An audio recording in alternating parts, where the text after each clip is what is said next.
Good evening, everyone, and welcome back to another episode of Apolla's Odyssey. I'm your host, Apolla Asteria, and tonight it looks like I'm in the studio, but I'm not. It's kind of weird. I'm actually on the go right now and traveling around East Coast on the East Side. So, and I'll be here the next week or so. So, it's good to be able to take my show on the road with me wherever I go. And that's what it's like being on Apollo's Odyssey. So you guys get to join me on all my adventures. And, I just actually had a really awesome Halloween weekend. I dressed as a Toy Story alien, and I actually went to see Dune dressed as an alien. I don't know if any of you out there have seen Dune yet or actually read the book like I have, or the entire series, but man, that was so incredible. I had to wait a while to actually watch it. Like, you would have thought, me being such a huge fan, I would have seen it the first night, but I actually didn't see it till the other night, and I was really impressed. They actually really did very well with it in regards to keeping it along the storyline, and honestly, it was like very close to what I'd envisioned in my mind as I was reading it. So there were different aspects of it that, I thought just went really well, and I'm really happy for it. I'm really happy with the way it went, especially the idea of prescience with it. I felt like the David Lynch version didn't really get into that very well, and that was my favorite concept of the whole series. So it was exciting for me to see, that's for sure. So it's good to see everyone in the chat tonight, and it's good to be here on Aftermath FM again. If you're watching only from my YouTube channel, please make sure you subscribe to Aftermath FM, because I'm also streaming there, and this is a really amazing network of awesome radio show hosts. And if you're only listening to Aftermath FM, please make sure you go ahead and subscribe to my YouTube channel. Tonight we have John Farris in the house. He is a crystalline technology expert and makes really incredible crystal art like myself. So before I bring him on here, I want to go ahead and share both of our art, starting with my own. So if you want to help fund my show and keep me going, please check out my art, which is shamanspheres.com. They are handcrafted energy channeling devices. Shaman spears, they are basically like a mix between wands and spears. They all have copper coils, crystals, magnets, and sand collect from sacred places around the world down the insides, and the crop tools have been found around the world. I also charge them all into an energetic collective, and I never make any two the same. They're all 100% unique. I'm actually running very low on products right now, as I'm working on my newest collection, which is going to be coming out hopefully before Cyber Monday. So, like I said, there's not much of my usual collection right now. So make sure you jump on these before they're all gone. I also have some really amazing Moon Maiden headdresses, which are basically like these like kind of warrior goddess feather headdresses I created myself. And I believe in humans t-shirts because, I think at this point, most people that listen to my show believe in aliens, but do we believe in ourselves? So, I think this is a pretty cool product, and it has my show logo on the back too, of course. So you definitely want to check those out. Also, I have a lot of really amazing organite creations that I've been working on for a while now, and I have a lot of fun with that. So, again, that is at www.shamanspears.com. And also, before I bring John on, and I'm sure he's going to want to talk about this a little later in the show, but this is his site. We'll get back to this later. But John Farris, visionaryarts.com. And yes, his work is just so incredible. I mean, honestly, definitely the best wire wrap work I have seen anywhere. So I'm gonna have him go through this with me a little later, but definitely check out his site. That is johnfarrisvisionaryarts.com. And I believe he does some really incredible custom pieces. So you're gonna want to check that out. All right, let's bring John on. Hey Good evening, there. Hey, John. everybody. How's it going? And great to see you, Apolla. And thank you so much for your time and invitation to be here today. I'm really excited. Yeah, it's good to have you on. You know, I was just saying that your work is so incredible. Of any of the wire wrap work I've seen anywhere, man, your work is incredible. And I'm from where I'm from in Illinois. The wire wrap creations were something that was a really big deal where I grew up originally in Illinois. So that's really saying something. And I mean, your work is just so incredible. Thank you so much. It's completely guided, and it was a gift that came in 2010. It wasn't really on my radar to start doing it, and kind of a trick of the universe to get me started to do it. But I'm really honored to share my work, and it really has helped a lot of people. It's much more than just jewelry. It's really activational. It really amps up the auric field and helps. I feel like people that are attracted to my work are getting ready for the next level of their life, and these amulets that I create really accentuate the bioauric field of people. The coils and weaves that I make have been tested on a radionics machine to have a self-sustaining vitality rating, so they're emanating energy. Yeah. Wow, that is so incredible. And you know, I definitely noticed that with your work. It's just not only is it so beautiful, but the energy about it is beautiful. Like I almost like don't want to touch it when I saw them. Like when I went up to your booth at the last event, Disclosure Con. It's like it's almost it's like so beautiful and precious. I'm like I don't even want to touch this. It's like oh my gosh. I mean, the vibrational field from them was just like glorious. I'm like, wow, you know, I definitely can feel that, you know, you do a lot of work with the crystals. So, yeah. Yeah, can I just step over here 1 second and grab some aura photos real quick? Yeah, no problem. Please be my guest. Okay. Grab these pics. Oh, did I put them right here? Okay, so I had, I can talk all day long about the energy that they put off, but showing a picture. This is a picture of me before I put one of my amulets on. You can see that, yeah? Yeah, so it's for the radio listeners, this is a red photo. You can see it's a little blurry, but the auric field is a little red, I believe. And I've got a little bit of orange and a little bit of red over me. It's okay, but here's a picture of one of my amulets. Oh wow! Now it's bright white and magenta. You know, magenta is a very tapped in kind of, you know, or a higher frequency color, isn't it? Right.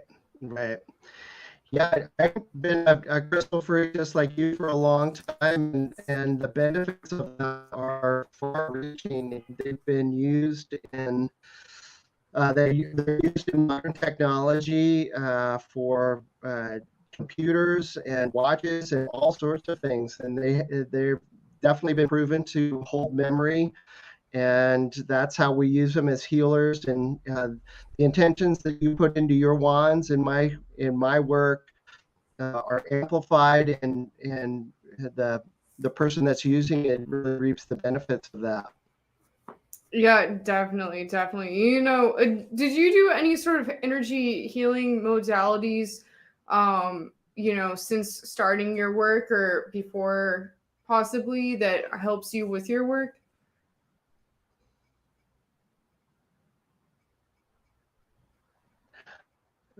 Please say that again. I'm so sorry. Have you ever You were breaking up there. have you ever worked with any sort of energy healing modalities that has helped you with your work, like Reiki or you know?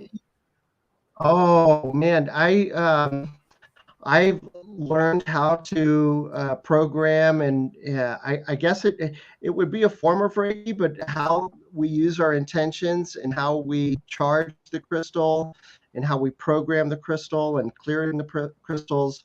I've learned that through a gentleman named Marcel Vogel, and he was a scientist that worked for IBM in the 60s, and he became fascinated. He started getting these downloads of the shapes that the crystals needed to be cut into to be the most beneficial to humans and healing.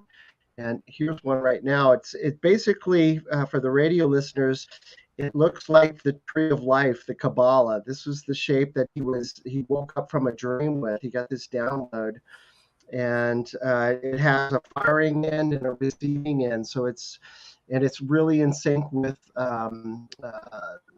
water molecules. So as we're mostly water, this crystal resonates with us in a big way.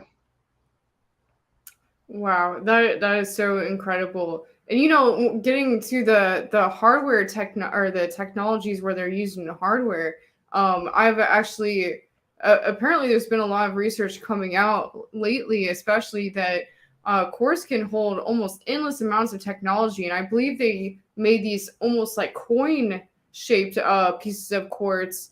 These scientists have been working on them that hold like 1 billion like megabytes or something like that of data, like literally Right? like endless amounts. So you know, I'm really Right. interested to know what's in the crystal skulls. Like, have you ever done any work with the crystal skulls or met any of the crystal skulls? I've met a couple of them. There's a guy in town here in Sedona that's actually got a couple of them, and one of them it's super fascinating because scientists can't tell how this thing was made or carved, or it's so smooth and so perfect that they don't understand how this thing was formed. And I would imagine that these things have been programmed perhaps off planet and by other civilizations, and been carried through the universe and picked up different information. If they're able to hold that much information, we can only imagine the records and history that are stored in them. And they've Yeah. been found all over the world in different parts of the world, and I believe that they're coming forward right now to share their wisdom. And I think this ties in. We were talking a little bit about Atlantis and how they use crystals in Atlantis, and I find that fascinating. Do you have any thoughts or knowledge on that, Paula? You know, I actually met one of the crystal skulls recently, the Mitchell Hedges crystal skull, Oh, and wow. I'm going to have the caretaker of that skull come onto my show at some point this month. I forget what date we have locked in, but it Nice. will be at some point this month. So to everyone out there, look out for that.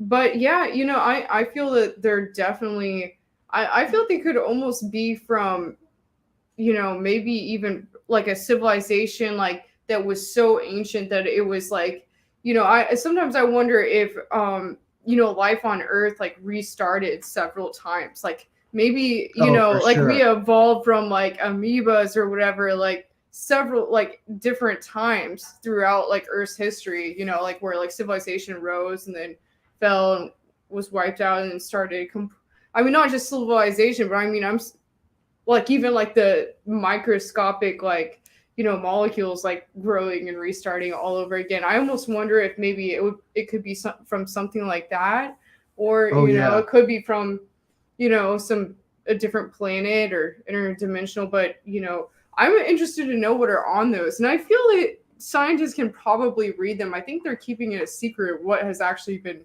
found in them. Apparently, they've been working on this technology to be able to scan them. But I mean, if like I was saying earlier, like I've seen articles lately of they've been working on these crystalline data things that are, I don't know what they're called, but things that hold data, and like literally it's like the size of a coin and it holds like endless amounts of data. So Yes, I'm interested to know what would be on those, definitely. yeah, because those things are pretty hefty size, and I totally agree with you. I think the human civilization has restarted many times, and over 250 to 500,000 years old. That I don't, I don't have the truth or the facts, but I really have a resonance with how long we've actually been here, and I think it's we haven't been told the truth, in so many levels. Definitely, I agree. And you were mentioning Atlantis, and I know there's a lot to do with crystalline technology in Atlantis. And I think I know there's something there to it. I just intuitively, I'm a very clairsentient type person. Like I get like an inner knowing with things, and it's not just from the research I've done, but also just something I feel there's something there to that. And I know they found quartz devices in underwater pyramids that were supposedly part of Oh, Atlantis. So, but I feel that our civilization probably hasn't even begun to understand whatever they were able to tap into with this. But I know that they cited the pyramids in white limestone. I mean, I think that at one point all these pyramids all around the globe were interconnected, and they bounced light totally. off each other, and energy, and were used to power the entire planet possibly at one point. I also read in a book about Lemuria, as someone that was able to go through all their past lives. They Oh, wow. actually went to got visions from a past life in Lemuria, and they said that they actually all the paths, like all the roadways in Lemuria, had crystalline over it, quartz crystals, and it actually helped amplify their consciousness. And so that's why they did that. They put it over all the roadways in Lemuria. So I don't Amazing. know if that's true or not, but it makes sense. It's It interesting. makes total sense. And um, if I don't have a lot of memories of my past lives and whatnot, but I have this really strong memory of how they used them, or one of the ways that they used them in Atlantis, and it was either a sphere or maybe a double terminated crystal that was in the center of the room, something like this one that I have in my hand here. Um, and there was a council of highly trained scientists or shaman that would stand in a circle around this crystal, and then put all, there's always more effectiveness to a group consciousness working with something. The power of multiple people putting their energy and their intentions into this crystal, and that device, if you will, did certain things for the whole community, or healing, or like you said, raising the consciousness of um, of the community, or even working with the weather to work with the crops, so they had better food for themselves. And I think there's a Definitely. multitude of applications. That makes so much sense to me, because quartz is obviously a great way to amplify consciousness and focus energy. So and I forgot to mention, I had a crazy synchronicity happen with I mean, it's not necessarily crystal, but the Omphalos stone in Atlantis. And I just happened to be reading a book it was actually a fictional book that was set in the time of Atlantis, but they did a very good job of bring different like factual things that would have been going on during that time into the book, like even how the constellations were different at the time. And I think they really looked into history and tried to pull a lot out of history and put it in this book. And one of the things was, it actually, the book started there's like these 7 sea kingdoms, and as the sea kingdoms were starting, like there had already been earthquakes and cataclysms that had been happening, and most of Atlantis had already fallen at this point when the book had started. And at the Oh beginning of wow. it, there was like basically there was a prophecy that it was about to completely fall very soon. So they took 2 of the most adept, like highly trained, spiritually adept kind of young adults from each of the different kingdoms. I believe there's 6 kingdoms. They took 2, like a boy and a girl from each of the kingdoms, and had them all trained together to like be able to bring their knowledge to the future of humanity, basically. And there was this stone called the Umphala stone. That's what Okay. they called it in the book, and it was buried. It had already been buried from a previous earthquake, and apparently they were using it for all these different rituals. And it was very much the same thing that you were saying about them. They would actually use it, basically a bunch of the kind of priests would come around and use Sure. them as a way to like, focus energy to different events and different things. But then these dark priests kind of got control of it and started using it in a negative way. And that's why they just kind of allowed it to be buried after a cataclysm hit. But when Atlantis, or the last of Atlantis was starting to fall, they had to go in and take out the Umphala stone and bring it with them, and Oh wow. basically rescue it. And they brought it to like, a different part of some area in England or something. But all that Right. aside, this is just a fictional story I'm reading, and I don't think any of this is real. I mean, it definitely, something rang true to me in it when I was reading. I'm like, there's something to this, but I wasn't really thinking about it. And while I'm reading this book, I go to Mount Shasta on Lionsgate, and Okay. I meet with these people that are part of this like Melchizedek order. They took us to this like pyramid on the side of Shasta, and he starts saying that the Omphala stone from Atlantis was buried in Mount Shasta. And I Oh was like, wow. wait, what? What are you talking about? This is a real thing? And then he starts going on. He's like, yeah, Wow. there's several of them, and they're all over the world. And he started talking about the different locations they were in, but apparently the main one was there. And I'm just like completely mind blown. I'm like, dude, no way. You got to be kidding me right now. And so I look into it and I find out that actually this was used in the Temple of Delphi. The oracles of the Temple of Delphi actually used an Omphala stone, and that was their main way of connecting with the other world and like getting their prophecies. And there was actually other ones in different locations. Like there was one in India that supposedly wasn't from the planet. And these were all like stones. Like I don't know exactly what their composition was. I'm sure they're probably granite, possibly. I mean, there's some sort of stones, so I think there's probably a lot of Crazy. quartz in them. But yeah, sorry, that's a long tangent, but I had to tell you that because That's I think what okay. you were That's saying awesome. might be, something to that. Oh Definitely. my gosh. Yeah, and any of you guys out there have ever been to Shasta, that are sensitive, you can certainly feel the energy there. I mean, I certainly did, and that's no surprise to be um, uh, that would be there.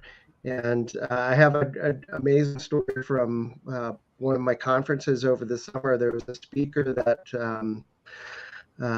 was kind of like just a Joe Blow kind of guy, and he liked to go hiking off trail. And he went to Shasta, and he was kind of guided to go to this off the trail place that seemed interesting to him, and he went there and he saw these big rocks, and then felt this big wind over his head, and then all of a sudden he turned around and the passageway was open, and he looked in there and he looked down the kind of the volcano tube, and he saw this being down there, and he's like, oh my god. And he felt like he was invited in there.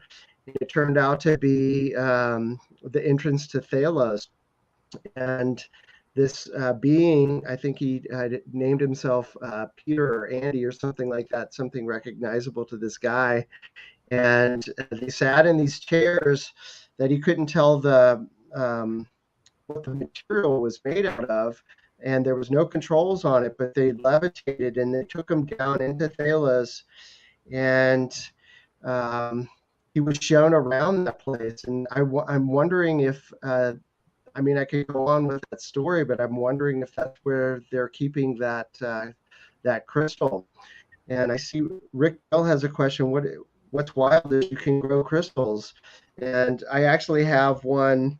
The radio people can't see it, but this is actually a lab-grown crystal, and I really love the energy of these. I think a lot of people kind of like, okay, they're not natural or whatnot, but I'm not even sure what to do with this. But I really enjoy the energy of this double terminated lab-grown crystal, and I do believe, Rick, I do believe that they are living organisms. Maybe they don't walk around and make tea and make breakfast like we do, but they have a consciousness, you know. I was going to ask you that because I've looked at different articles and I've heard some of them say that they're not living beings and some of them say that they are. And then some of them say that they're actually technically considered liquid.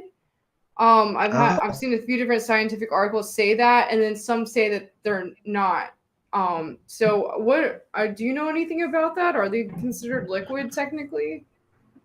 Well, I think they start as liquid because what happens to form a crystal is there's these magma in the earth that gets pushed up, and then the water that's kind of near that, all the minerals that are in there, that it starts this kind of like geothermal pool that's happening, and it's the perfect ground for these crystals to grow in them. So they start out as liquid and then they kind of solidify into the shape. And the way crystals form is like galena kind of looks like squares, okay? It kind of forms in square patterns like pyrite, right? Yeah. And then crystals have more of this hexagonal shape. And based on the molecular structure of the crystal, there's 6 different shapes. I don't know all of them, but I'll just say the cubic one and the hexagonal one. The way that the molecules of like galena, for example, form is in a cube. So it ends up looking like a cube. And that's the same thing as a crystal. It starts out as it's got these hexagonal molecules, and it turns out it's like a fractal. It turns into what the molecules look like, which is super fascinating to me. Wow, that's so incredible. And PETA here says if crystals lose electrons under pressure and crystals can store information, does it mean that you can transmit knowledge somehow with a piezoelectric effect? Exactly. And I totally believe that because I was studying Marcel and how he was working with healing people with crystals. And basically, when he's holding a crystal, he's got it between 2 fingers, and then he's got his index finger on one. You've got a little pyramid shape at the top, right? So he would hold that crystal with an index finger on the pyramid top of it, and then kind of pinch it while he's holding the intention, and that would cause an extra electric charge in it, an electromagnetic charge that would add on to his healing. And he also said that moving his finger along the tip of it, the closer he got to the tip of the crystal with his index finger, the sharper the focus was of the energy coming out of it. And then when he backed it off, it was more of like a broader spectrum, like a flashlight. You can kind of narrow the beam and then tighten it up if you want to. Whoa. I'm gonna have to try that. Yeah. Right? I have some notes on that if we want to go through that before we get through the end of the show, but let's keep going. Yeah, definitely. I would love to get into that. First I want to say, like, I know after, I always worked with energy all growing up. I was raised by an energy worker, but it really was proven to me how, that charging your crystals really works when I was doing this event, and before this event where I was selling my shaman spears, I spent an entire night holding this big double terminated piece of amethyst in a hot tub in Malibu. Wow. And I was just sitting there talking with my friends all night and just holding it and charging it and putting intentions into it. And I was having a really lovely like time, you know? And so I was putting a lot of like beautiful energy into it. And, you know, I ended up making it into a spear, like, you know, sometime in the next couple of days, and brought it to this event, this like little burner kind of party thing in LA. And this woman came up and she was like, you know, she said she was like a shaman. She worked with energy or something like that. And she goes through and she's looking at all my spears, and she grabs the one with the amethyst on it that I had charged all night. And she picked it up and she was like, this one has sparks coming out of it. What did you do to this? And I was like, no way, are you kidding me? After that, I knew. I'm like, okay, like I know that my charging works now. So it's I mean, that just proved it, you know? Right? That's the real deal. Exactly. That's so cool. That's so cool. So they really respond to our intentions and, you know, putting love and well-being into them, and clearing them is a big deal, and then charging them is a big deal, and then using them for healing ourselves and healing others is really amazing. And the crystals that I use, I feel like the coils and amplify the frequency of the crystal, but it's me working with it for a couple of days and holding it in my hand. And, you know, especially for my clients, when I'm working with clients and making an amulet for a client, I'm holding an intention that they want during that the benefit they want from the amulet, like protection or healing or healing their heart or something like that. So I'm holding that intention, and I'm doing it over a couple of days. So it's really a lot of energy in there that comes through, and I always make them with love. That's so fascinating. You know, I'm curious because amulets are such an incredible device that have been around probably since the beginning of time. I mean, you know, since the beginning of, you know, human civilization. And do you think you may have had past lives making amulets also?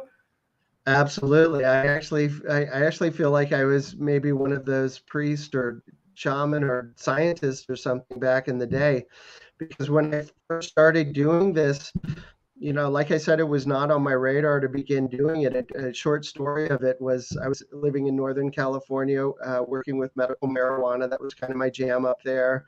And there was this day that I went into a friend's shop, and I saw this most beautiful amulet. It had 7 tourmaline in it and all these sweeping silver curls. And I was just like, oh my God, that's the most beautiful thing I've ever seen. So I laid down the cash for it and about slept with it. You know, just couldn't stop staring at it or holding it.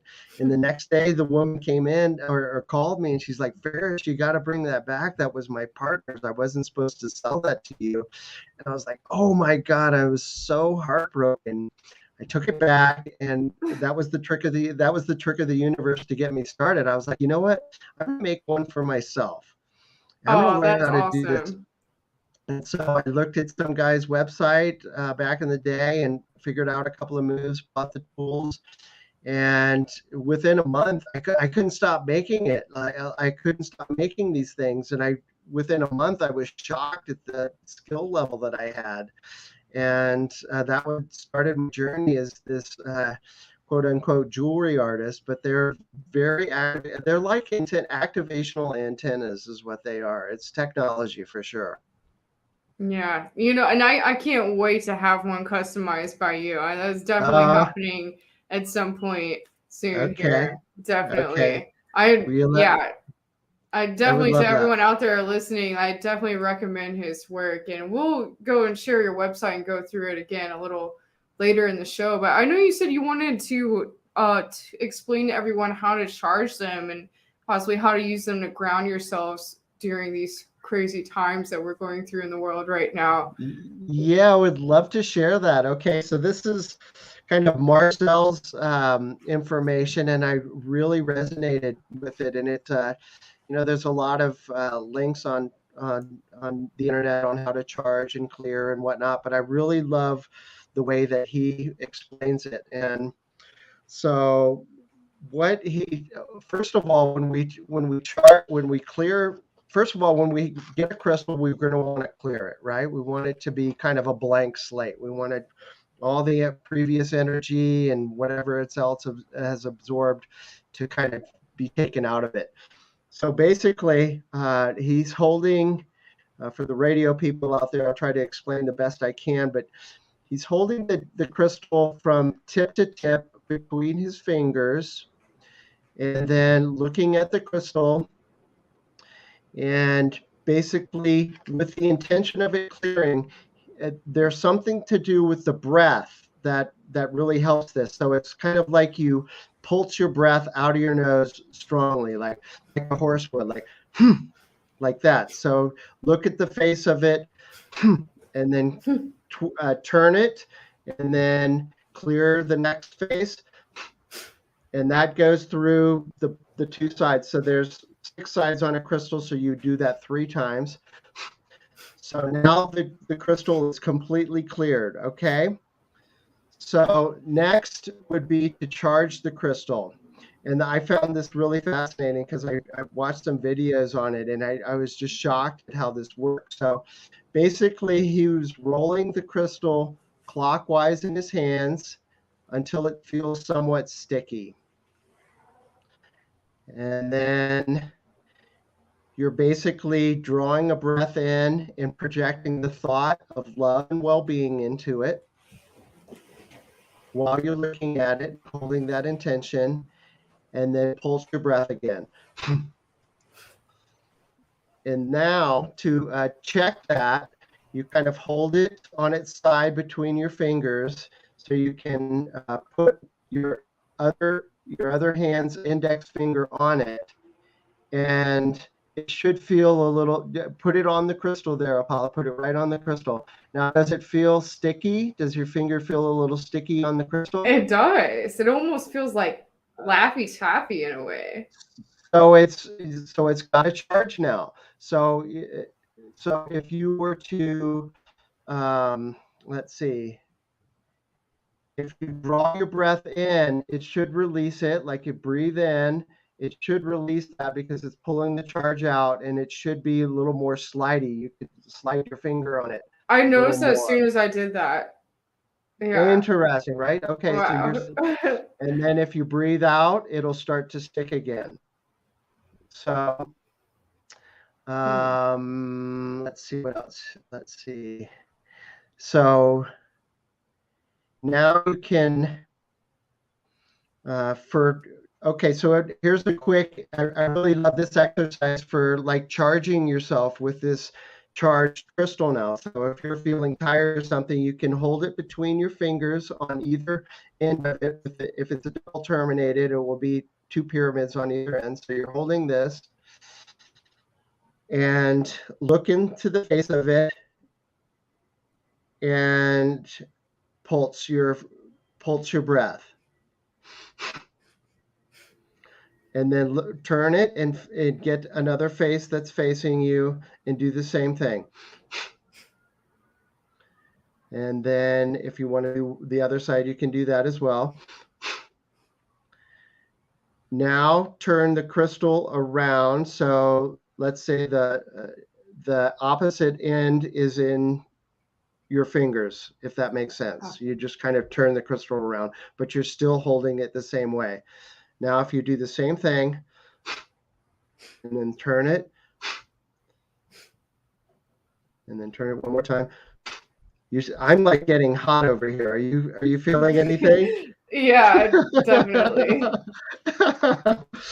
Okay, so it feels like it's getting hot. The crystal. Right, the crystal's getting hot. That's so cool.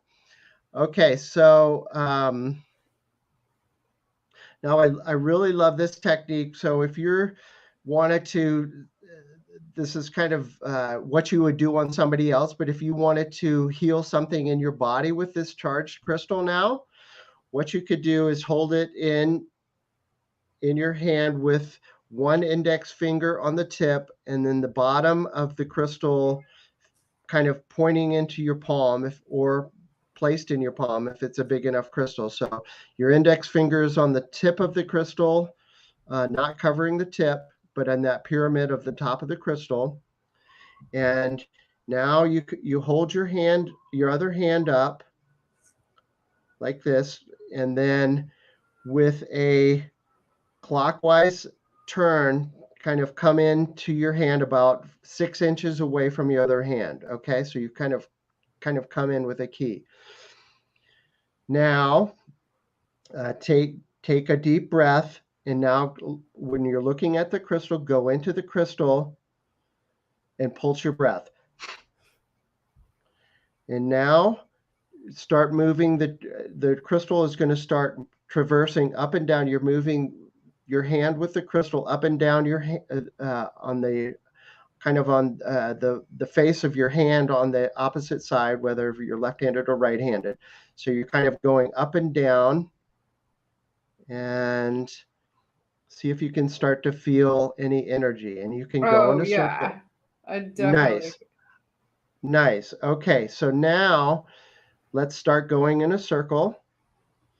And what this is doing now, what you're going to do is visualize. You can close your eyes at this point and visualize the place in your body that you need some healing, that you need some light to come to.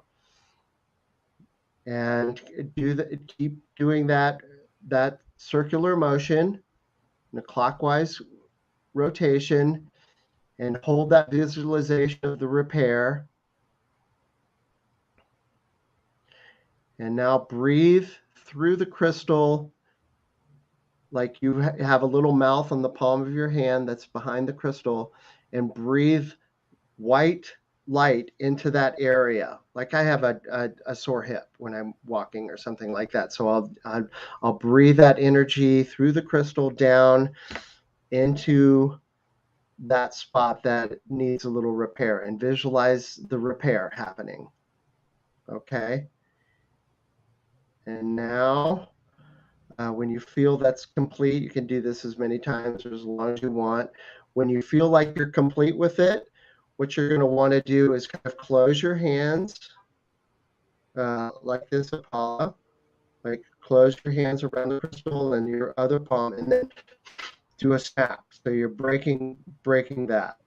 You said do a snap? Just kind of snap your arms down and do that pulsing breath. And that will break up the energy, kind of the thought form of the root cause of whatever's going on with you. But that's kind of the way you would do it on somebody else. But it's a little more working with the thymus when you're working on somebody else. But that's how to use it on yourself. And I just find that so fascinating. And that's so cool that you felt some energy when we were doing that exercise on your hand. Yeah, it was interesting. I actually felt like it felt like the tip of the crystal, like where the tip was pointed, I could feel the energy being directed from the tip of it into where it was moving over my hand. Super cool, super cool. So you'd probably even feel it more if we did that technique where you're sliding your finger closer to the point. You know what I mean? Yeah. So that's awesome. So I thought I'd share that with for releasing even repressed emotions or anger or something like that. That technique can be used for that. And Oh, no way.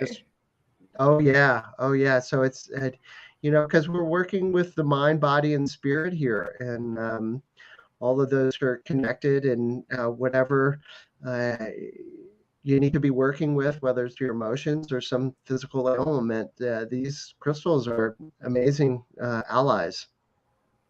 Wow. Well, thank you so much for sharing that with us. That was really incredible. Thank you. And you feel that, the like I've heard different people say things about clearing like through the cycles of the moon and with salt or water. I mean, you think that this is a better method than any of that Oh, sort of thing? I think they're all valuable. I think salt works really well. Um, I sometimes take them down to the creek and then just let the water run over the crystal, and I'm always thinking about clearing, whether, whatever technique that you use, whether it's a smudge stick, salt, water, or even burying them on the land here overnight is excellent techniques. But all of them are based on the intention of clearing the crystal.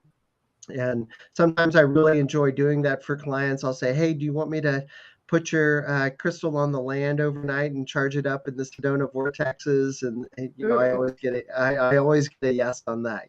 So yeah, I think all of those techniques are valid. that's amazing.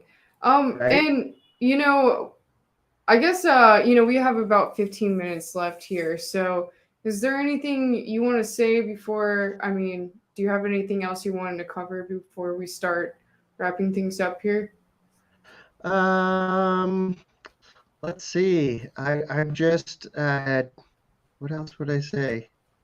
I just feel like um, everybody out there is on. We're all on some sort of journey, and whether we use crystals or not, I think that our okay that okay now I know what I want to say. So we are basically liquid crystals because water is a liquid crystal in a way. It doesn't hold a charge unless it's really structured or anything. But we are basically liquid crystals, and being, if we can, being responsible for our thoughts, because that's kind of charging the crystal that we are, and then we're emanating that. And I always find it funny when people put, you've seen Dr. Emoto's work where he's put water in a jar, and then put different Like words love like or hate? you're right, and then freezing it and then seeing what the crystals look like, and it's really a true statement. So I We're always made of laugh. like 80, 90 something percent water, right? Exactly. And I always laugh when people put crazy t-shirts on that have negative sayings. So I'm like, because that's the same thing as putting, a label on a water bottle that says angry or love or whatever it is. So be careful what you Definitely. be careful what you wear as a t-shirt. So anyway, And I I mean, what just you think, setting your intentions in your mind, your self talk, the monkey brain shatter stuff, like that's all affecting you constantly. I always try to be indeed, mindful of it. Sometimes it can be hard, and exactly. it's definitely important. Yeah, we've got to keep our high vibes up. What does Rick have to say here? Has there been any miraculous healings using crystals that you know of? Um, Not that I know of, but I've seen Marcel's Vogel's work, and I am fascinated with what he's done with people, and I you know I don't have any specific examples, but I'm sure they're out there. Yeah, I mean, a lot of times when it comes to doing energy work and, healings and crystal work with people, energy work with people, it's like, you don't really know if the crystal, if this kind of work, like the energy from it, like actually changed you or, like saved you. All you know is, a lot of times it's like the person's better, they realize they're better, and it's like they don't know if that's what actually caused it to happen. But Yeah, yeah. I do know that I've had countless people respond to the amulets that I make for them, and just raves on how well they feel, a sense of well-being and harmony and upliftment. And I'm really honored to share my work as my service to the world at this point in time.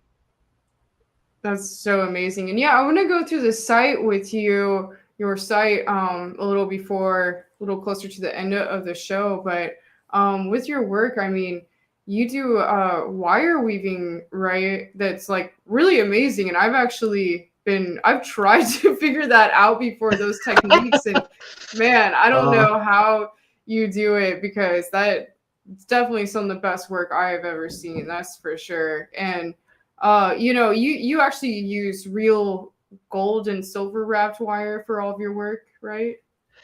I actually use 14 karat and sterling silver, and I also use the plated wire because I like to have two different price points because not everybody can afford a 14 karat gold amulet, you know. So I use both, and the plated wire has the silver and gold, and then some base metals like copper and brass. And copper is an amazing conductor, so I don't kind of frown on that as something that's less than. I think they're equally amazing, but I use two different kinds of wire.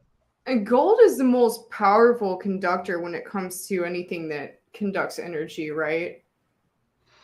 I think it's. I don't have that answer, but I believe that's a yes. And Would gold silver is be close to that? I mean, where's silver at? And silver is conducting as too. a conductor. I really see gold as a good conductor. And I also look at it from an energetic standpoint because I feel like gold is more masculine and I feel like silver is more feminine. And that's why I like to use both of them in my amulets because it gives a more balanced feeling. And a whole other show would be the use of gold in our bodies on a monatomic level because I used to take a lot of Ormus and monoatomic gold and in different products, and my conductivity, my connection to my higher self was so much stronger. Wow. You know, Yeah. that's interesting. I just had a conversation with someone about that earlier today. I haven't taken Ormus in a while, but I think I Oh, do think that when I was taking it very often, I noticed a difference. yeah, I miss it. It reminds me I should get back on that product because it was like this super good high that I was on. That was like the new buzz is feeling great, and that's a good way to get there. Definitely. So, You know, I want to yeah. like pull up your website here and actually uh go through your work here if you want to just kind of talk Oh, about cool. it for the last few Sure. minutes or so we have left here. Perfect. Head into the boutique. Boutique. Oh, and then scroll down. That was a fun interview there, but yeah, this is a mother of pearl, and I feel like it's got a lot of. I don't know if it's really more associated with past life stuff, but it really has a lot of vibes of the ocean, which I definitely have a past life as a merman or something like that. I definitely can remember that one. I can But definitely see that in you. nice, right I, on, right on. I see some Aquaman in you, definitely. Yeah, I love it. And this is actually a Vogel here. We were talking about Marcel Vogel, and this is a shape that he came up with. And he was saying that the more sides, he first started out with a four-sided one, and he explained that the more sides you have, the more voltage and the more amplitude and the more juice that you have coming through it. And this is a 12-sided Really? one. Yep, exactly. Wow. And I've done this one in the plated wire, so it's a little more approachable. If I'd have done that in go ahead. Yeah. And this is a angel aura quartz and a super fun design with a faceted amethyst there. Amethyst is all about purification and protection. And I really love the angel aura coatings because a lot of people don't like it because it's altered the stone in some way. But basically, they've bonded precious metals to the surface of it. That's why it has that That's sheen how on that it. happens. I thought it was quartz that grew in titanium. But or Well, they do that like someone actually physically makes that happen? yes, actually, it's what is that? Deposition of atoms. The actual term isn't coming to my mind, but what they're doing is putting this crystal in a vacuum chamber and heating it to 1,000 degrees or something like that, and then introducing vaporized uh, uh, precious metals, and it actually bonds to the surface of it. You can't wash that Wow. off. Oh my Yeah, it's gosh, super I cool, never knew that. That's so fascinating. I right? love angel aura quartz. It's so beautiful. Nice, nice. And this one is it's got a Star of David quartz crystal, and then it has a saffordite crystal below it, which is actually a tektite. And saffordite is considered a saffordite. This tektite fell in Arizona, in Saffordite, Arizona, and saffordite is considered a wish fulfilling stone. So that one is definitely programmable, and I bet your wishes will come true with that. Wow. Fun And stuff. when it comes to your custom, oh yeah, I'm sorry, I almost said spears. I'm thinking of my work.